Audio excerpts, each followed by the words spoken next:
মৰমৰ ছাত্ৰ-ছাত্ৰীসকল, আজি আমি lesson 1 all things bright and beautiful সকলো বস্তু উজ্জ্বল আৰু ধুনীয়া নামৰ কবিতাটো পঢ়িবলৈ ওলাইছো। আশা কৰোঁ তোমালোকে ভাল পাবা। Let's learn some new words and their meanings. কিছু নতুন শব্দ আৰু ইয়াৰ অৰ্থ জানো আহা। পিকচাৰখনলৈ মন কৰাচোন।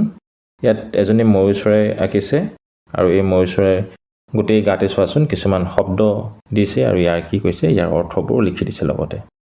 আহাচোন আমি এটা এটাকৈ বুজিবলৈ আৰম্ভ কৰোঁ। ক্ৰিয়েচাৰ অৰ্থ হ'ল জীৱ। A living thing that can move around. ইফালে সিফালে ঘূৰি ফুৰিব পৰা এটা জীৱ মানে যাৰ কি আছে প্ৰাণ আছে, নহয় জানো? ৱাইজ মানে হৈছে জ্ঞানী। Able to make sensible decisions. যুক্তিসংগত সিদ্ধান্ত ল'ব পৰা। টাইনি মানে হৈছে সৰু বা ক্ষুদ্ৰ। Very small in size or amount. আকাৰ বা পৰিমাণত অতি সৰু। ব্ৰাইট মানে হৈছে উজ্জ্বল। ফুল অফ লাইট পোহৰেৰে ভৰা। ৱাণ্ডাৰফুল মানে আশ্চৰ্যকৰ। ভেৰি গুড অতি ভাল। প্লিজেণ্ট সুখদায়ক অৰ বা ইনজয়েবল উপভোগ্য। গ্ৰেট মানে হৈছে মহান আৰু ইয়াৰ অৰ্থ কি বুলি লিখিছে লাৰ্জ মানে হৈছে ডাঙৰ। Let's recite the poem. কবিতাটো আবৃত্তি কৰোঁ আহা। মই তোমালোকক কবিতাটো প্ৰথমতে আবৃত্তি কৰি শুনাম, তাৰপিছত ইয়াৰ অসমীয়া ভাঙনিটো তোমালোকক বুজাই দিম। All things bright and beautiful. All things bright and beautiful. All creatures great and small. All things wise and wonderful. The Lord God made them all. Each little flower that opens, each little bird that sings, He made their glowing colors, He made their tiny wings.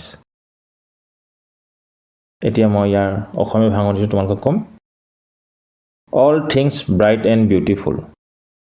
সকলো বস্তু উজ্জ্বল আৰু ধুনীয়া। All things bright and beautiful. সকলো বস্তু উজ্জ্বল আৰু ধুনীয়া। All creatures great and small. সকলো প্ৰাণী ডাঙৰ আৰু সৰু। All things wise and wonderful. সকলোবোৰ জ্ঞানী আৰু আশ্চৰ্যকৰ। The Lord God made them all. প্ৰভু ঈশ্বৰে সেই সকলোবোৰ বনাইছিল। Each little flower that opens. খোলা প্ৰতিটো সৰু ফুল, ইয়াত ফুল ফুটাৰ কথা কৈছে। Each little bird that sings. গান গোৱা প্ৰতিটো সৰু চৰাই। He made their glowing colors.